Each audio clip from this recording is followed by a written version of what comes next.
On est de retour dans la matinale avec Anas comédien. Bonjour Anas. Bonjour. Et Salim qui est aussi metteur en scène. Bonjour Salim. Bonjour, salam alaikum. Alors, expliquez-moi un peu qu'est-ce que vous faites. Parlez-moi un peu de votre spectacle Off On.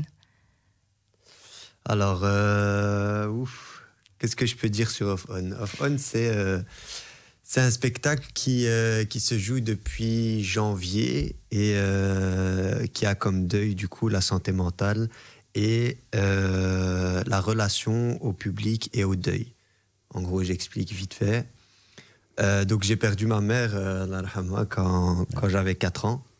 Et en fait, en grandissant, j'ai eu des difficultés des fois à exprimer des émotions par rapport à ça, à faire le deuil par rapport au décès de ma mère, ma relation aux autres, ma relation à la société, etc.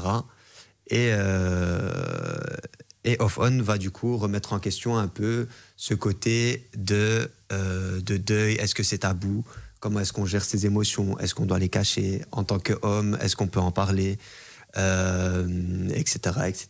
Et du coup, c'est ça, quoi. Tu parles beaucoup donc de la mort de ta maman, d'un vide à l'intérieur, d'une série un peu de coups bas jusqu'au jour où t'arrives plus. C'est ce que tu dis en tout cas. La machine s'arrête, c'est ce que tu as écrit. Explique-moi un peu, explique-nous à nous les auditeurs aussi, tout ce cheminement de vie qui t'a inspiré jusqu'au point où tu te dises, voilà, j'ai envie d'en faire une pièce de théâtre. Mm-hmm. Alors Off On, c'est un peu une histoire, c'est une histoire authentique. Donc en gros, tout ce que je raconte sur scène est authentique et vrai. Alors comment est-ce que ça a commencé? C'est, on va dire, plusieurs piliers dans ma vie qui du jour au lendemain sont tous tombés et où je me suis dit, ok, là maintenant, il y a un problème. Donc en gros, mes émotions, je les mettais à chaque fois de côté. Donc je ne savais pas comment les exprimer, etc.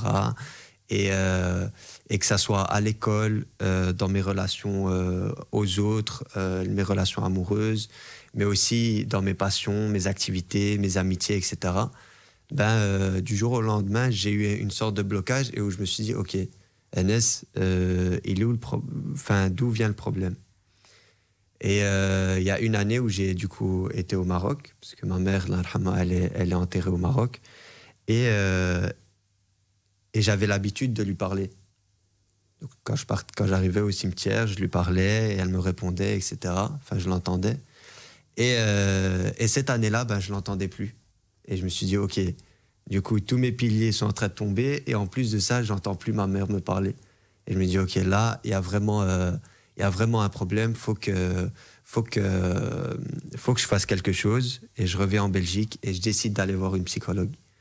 Et d'aller voir une psychologue et du coup essayer de travailler sur cette question de deuil, etc. Mais on voit au fur et à mesure que le problème n'est pas juste le deuil, mais qu'il est beaucoup plus grand.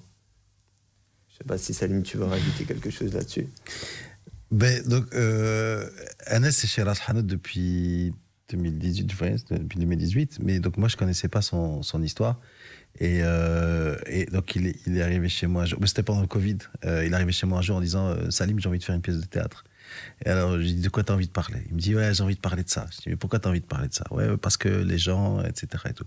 Et en fait on a mis beaucoup de temps à arriver à ouvrir pourquoi il avait envie de faire une pièce de théâtre et qu'est-ce qu'il voulait faire. Et donc, c'était quelque chose de très personnel, intime.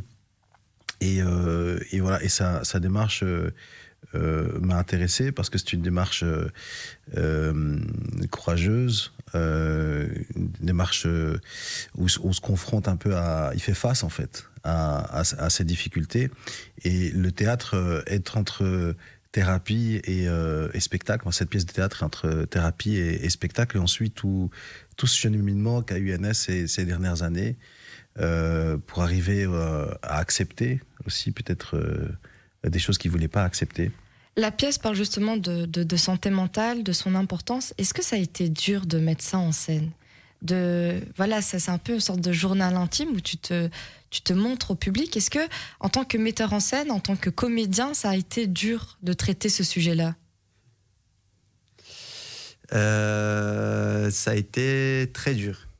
pas vous mentir, ça a été très dur parce que, quand je vous dis Ophone, c'est une histoire authentique. Et du coup, ce qui fait que je revis constamment les choses. Donc, je revis le fait d'aller chercher des infos sur ma mère, de me reconnecter à mes émotions, des émotions qui sont parfois difficiles à vivre, etc. Et puis, ce qu'il y a aussi, c'est que, du coup, comme je vous ai dit, je suivais... il y a une psy qui me suivait.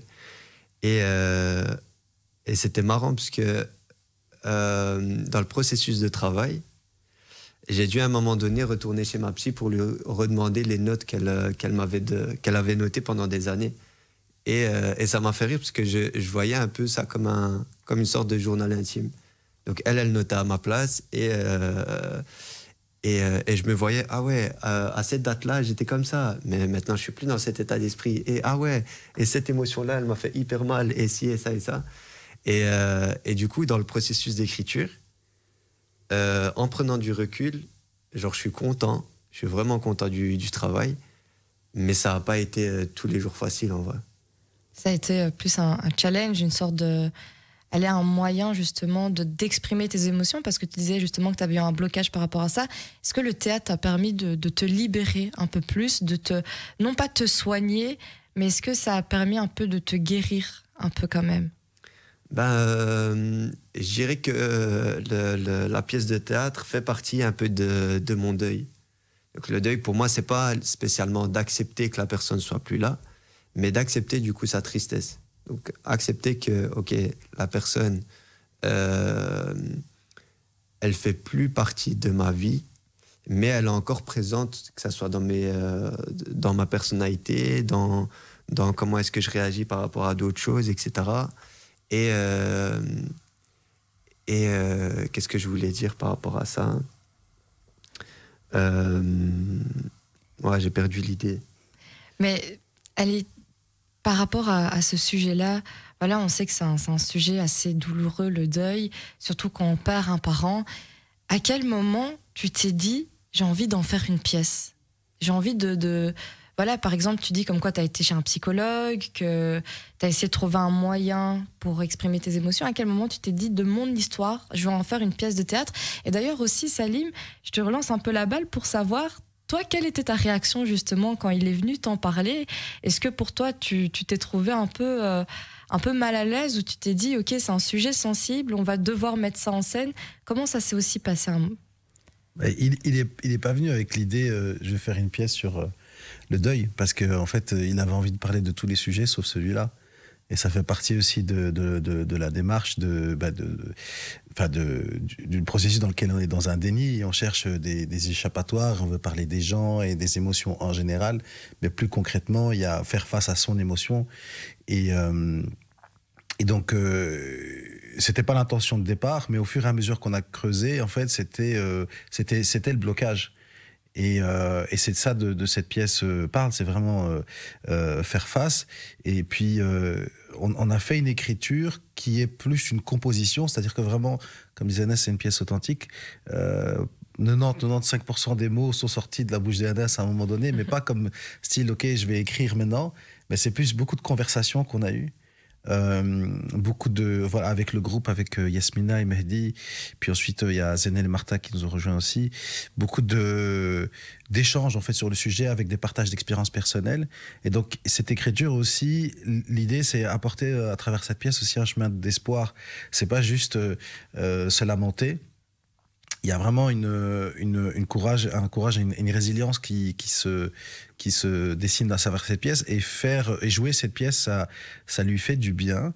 Mais c'est sûr que aujourd'hui, maintenant on peut dire ça, mais c'est sûr que dans la création, ça a été très très difficile, parce que on travaille avec quelque chose qui est réel, c'est pas de la fiction. Et donc moi en tant que metteur en scène, j'ai la tension entre Anas, la personne, l'être humain qui vit des choses, et ce qu'il dit c'est vrai, sa mère c'est une vraie personne, on a fait aussi exister sur scène d'une certaine manière, et d'autre part le comédien avec qui on doit aussi répéter, fixer les intentions, travailler, et ça a été très intense, mais je crois que maintenant ça restera toujours fragile en fait.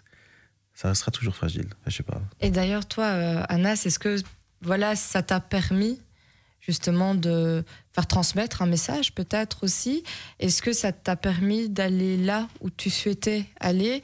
Je ne sais pas si tu es parti vraiment avec un objectif de base en faisant cette pièce de théâtre, en te disant peut-être que ça va vraiment m'aider dans ce deuil-là. Est-ce que tu es arrivé à cette conclusion de te dire heureusement je l'ai fait?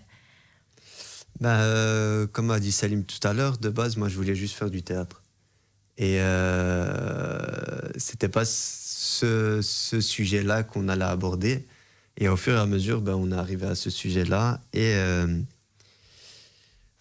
on va dire l'objectif que je voulais atteindre, c'est réussir à jouer au moins une fois toute la pièce complète. Parce que le sujet, il est pas facile. Mais après l'avoir joué là, maintenant, ce week-end-ci, ça va faire 12 fois. Et quand on a des retours du public, c'est là où on se dit « Ah ouais, ça c'est un truc que j'avais pas vu. » Ou bien « Ça, oui. » Et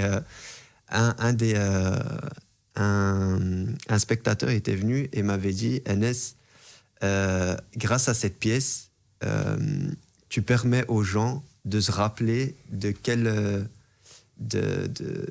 personne était ta mère. » Et je me dis, ça c'est incroyable. Genre, tous les spectateurs qui viendront voir Off On pourront du coup invoquer pour ma mère. Et je me dis, ça, si c'est pas...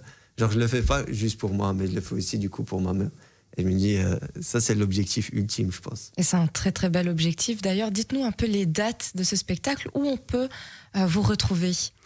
Alors, c'est ce week-end, donc ce vendredi 29 septembre à 20h à l'épicerie, et samedi également, 30 septembre à 20h, et dimanche 1er octobre, c'est à 16h. Ce sont 3 dates avant une pause de plusieurs mois, donc voilà, ne les manquez pas.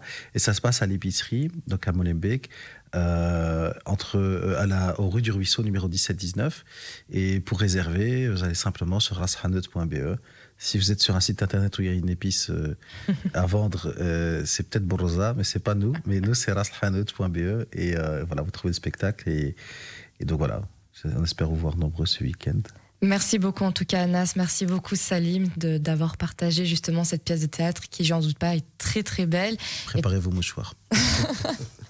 Et très chers auditeurs, j'espère en tout cas que peut-être que vous allez les retrouver samedi ou dimanche ou même le 1er octobre. Et nous on continue en tout cas cette matinale toujours en musique.